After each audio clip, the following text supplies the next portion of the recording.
There is a mass of earth 8 feet beneath your lawn that sits at 55 degrees all summer, every summer, and again at 55 degrees in the middle of January. It has been doing that since long before your house existed. It is the largest thermal store on your property. It costs nothing. And almost every house built in the last 70 years ignores it completely. Europeans did not ignore it. They have a name for it. They build it into houses as a matter of routine, and they call it a Canadian well. In North America, it nearly disappeared. This is the story of what that buried pipe actually does. Why it is the only piece of equipment in a house that works in both seasons without being changed, and the honest reason it will transform some houses and grow mold in others. Let me start with the fact the whole thing rests on, because almost nobody has had it explained. Dig down, and the temperature stops changing. At the surface, soil swings violently. It bakes in July and freezes in January. Go down a foot, and that swing shrinks. Go down a few feet, and it shrinks further, and it lags. So the ground down there is warmest in autumn rather than at midsummer. Go down 8 to 20 feet, and the swing effectively vanishes. At that depth, the soil sits at roughly the average annual air temperature for your location, permanently, and it does not care what today is doing. Across much of the United States, that figure lands between 50 and 60 degrees. So on the afternoon, when the air outside is 95, the ground beneath your lawn is 55. And on the morning when the air outside is 15, the ground beneath your lawn is still 55. That second sentence is the one that matters, and it is why this is the only system in your house that does two jobs. Almost every piece of equipment you own is useless for half the year. Your air conditioner sits idle all winter. Your furnace sits idle all summer. You have paid for both, and each one works for a season. A buried pipe does not have a season. It delivers 55-degree air in August, when that is 30 or 40 degrees cooler than outside. And it delivers 55-degree air in January, when that is 40 degrees warmer than outside. Nothing is switched. Nothing is reconfigured. The ground simply stays where it is, and the weather moves around it. Now the mechanism, which is as simple as it sounds, you bury a long run of pipe at that depth. You draw air through it. By the time that air emerges at the far end, it has exchanged its heat with the soil and arrived close to ground temperature. In summer, hot air enters and gives its heat to the earth. In winter, cold air enters and takes heat from the earth. You are not making anything. You are borrowing from a mass so large that your house cannot meaningfully change it. Now the history, because this is genuinely ancient, Persian architects used it centuries ago, drawing air down through underground channels, sometimes across water and up into buildings through the tall windcatcher towers you see in desert cities. Those systems cooled buildings in one of the harshest climates on Earth, with no machinery whatsoever. European farmhouses did the same with cellars and buried ducts long before refrigeration existed, and the modern version carries a European name because it never left. The Canadian well, or Putes Provencal in France, is standard vocabulary in passive house design, and thousands of European homes have one built in from the start. North America abandoned it for the reason everything in this series was abandoned. Air conditioning arrived. It was cheap, it worked instantly, and it worked in any climate in any badly designed house. So builders stopped designing houses that moderate themselves and started fitting machines that do it for them. This channel exists for exactly this kind of straight answer. One honest method a week, and subscribing is how those keep arriving. Now, the arithmetic, so you know what you are getting. Output depends on three things: the length of pipe, its diameter, and how fast the air moves through it. Longer pipe means more contact and cooler delivered air. Wider pipe moves more volume, but with less wall contact per unit of air. Faster air means more volume and less exchange. A typical residential run is 100 to 200 feet of 6 to 8 inch pipe, buried 6 to 10 feet down, and that delivers air within a few degrees of ground temperature at a sensible flow rate. Here is the honest comparison. An air conditioner produces genuinely cold air, often in the mid-40s at the vent, and it strips humidity out aggressively as it does so. An earth tube produces cool air in the 50s, and it does not dehumidify at all. Those are different products. Walk to an earth tube vent, expecting the blast of an air conditioner, and you will be disappointed. What you get instead is a large continuous volume of air, 30 or 40 degrees cooler than outside, delivered for the cost of running a small fan. which draws perhaps 50 to 100 watts, against the 2,000 to 4,000 watts a central air conditioner pulls. That is roughly 1/40th of the running cost, forever. To put that in ordinary terms, a central air conditioner running through a hot afternoon costs somewhere in the region of 50 cents an hour at typical rates. The fan on an earth tube costs a fraction of a cent for the same hour. Across a summer, that is the difference between a bill you notice and a bill you do not, and the pipe does not degrade, does not need servicing, and does not have a compressor waiting to fail in year 12. That durability is worth stating plainly. Buried plastic pipe in stable soil has no moving parts and no wear mechanism. The fan is the only component that will ever need replacing, and a fan costs less than a service call on an air conditioner. So the honest comparison is not simply running cost.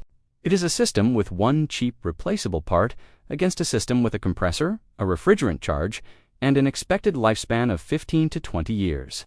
And in the right climate, it is genuinely enough. In the dry heat of the American Southwest, the interior West, and much of the high plains, a well-built earth tube carries a house through summer, with the air conditioner barely running. The winter side is less dramatic and quietly valuable. A sealed modern house still needs fresh air, and every cubic foot it draws in has to be heated from whatever the outdoor temperature is. Pre-warming that air from 15 degrees to 55 before it reaches your heating system is a 40-degree head start on every breath the house takes. Same pipe, same installation. Nothing changed. Which brings me to the part that decides everything, and it is the reason this technology has a mixed reputation. Humidity. When warm, humid air passes through a cold pipe, water condenses on the walls. That is unavoidable physics, exactly like a cold glass sweating on a summer day. Now you have a long, dark, buried tube with standing moisture in it at a comfortable temperature, with air blowing through it into your house. That is an ideal environment for mold and bacteria, and you have built a system that delivers whatever grows in there straight into your living space. That is not a theoretical concern. Poorly designed installations in humid climates have genuinely caused indoor air quality problems, and it is the single most important thing to understand before you dig anything. So the map is straightforward. If your summers are dry, meaning the desert Southwest, the interior West, the mountain states, or much of the high plains, this is close to unbeatable. And it is exactly the climate those Persian systems were built for. If you live along the Gulf Coast, through the humid southeast, or anywhere summer air arrives loaded with water, an open-loop earth tube blowing outside air into your house is the wrong system. And no amount of good construction changes the dew point. But there is a version for humid climates, and almost nobody mentions it. Run it closed loop. Instead of drawing outside air through the pipe, circulate indoor air through the buried pipe and back into the house. You are then cooling air that has already been dehumidified rather than importing wet air from outside. You lose the fresh air benefit. You keep the cooling, and you avoid the condensation problem almost entirely. In a humid region, that is the version to build. Now the construction, and there are 6 details that decide whether this works or fails. The pipe should be smooth-walled plastic. 6 to 8 inches in diameter. Smooth matters enormously, since corrugated pipe traps water in every ridge and is far harder to clean. Depth should be at least 6 feet, with 8 to 10 being where ground temperature is genuinely stable. Beyond that, the digging cost climbs faster than the benefit.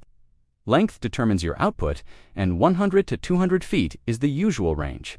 A serpentine layout in one trench fits that into a modest footprint. Slope is the detail people skip and then regret. The pipe must fall consistently to one point so condensate drains into a sump, a dry well, or daylight. A flat pipe holds water permanently, and a pipe holding water is precisely the problem you were trying to avoid. The intake should stand a few feet above ground, screened against insects and rodents, and filtered.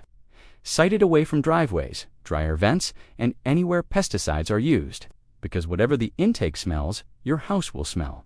And you need cleanouts at each end, so the pipe can be inspected and flushed. A buried tube you cannot get into is a buried tube you cannot maintain. The cost is dominated by excavation rather than materials.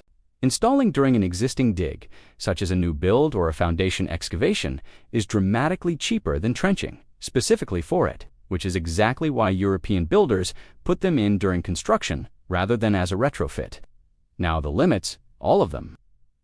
The first is the humidity issue, which is the deciding factor, and I will not repeat it further. The second is that it does not dehumidify. So, in a muggy climate, a house can feel cool and clammy rather than comfortable.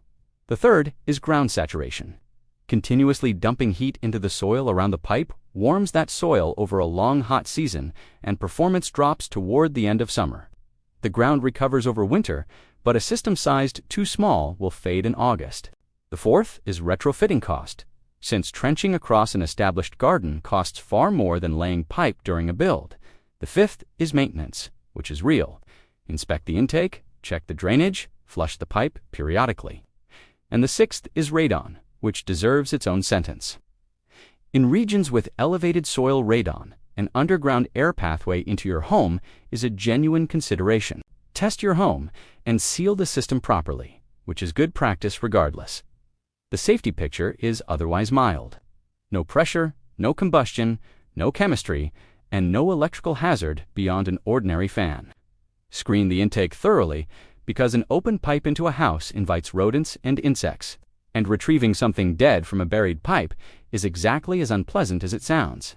Never route the tube through ground you suspect is contaminated near a fuel tank or under a driveway where oils leach.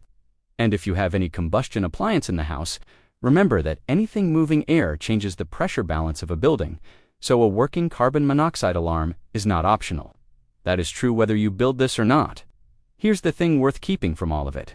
8 feet under your lawn, there is a mass of earth at 55 degrees. It was 55 degrees last August. It was 55 degrees last January, and it will be 55 degrees in 50 years. Persian architects built entire cooling systems around that fact in a desert with no machinery at all. European builders still design houses that use it as a matter of routine. North America mostly stopped, not because it failed, but because a machine arrived that worked in any climate, in any badly designed house, at the flick of a switch. And once you can overpower the climate with electricity, you stop having to understand the ground you built on. The ground did not go anywhere. It is still 55 degrees down there, right now, under your feet, doing nothing at all. Everything this channel has gathered on heating and cooling a house without the grid, the loops, the stores, the real numbers, and the real limits, lives in one place, linked right below, and the comments are the missing map. What state are you in, and are your summers dry or muggy? That single answer decides whether this belongs on your property, and I read every one. As for the barrel of ice that shifts your air conditioning off the afternoon peak and still works in 30 years, that is on screen right now. Same enemy, different approach. Till next time.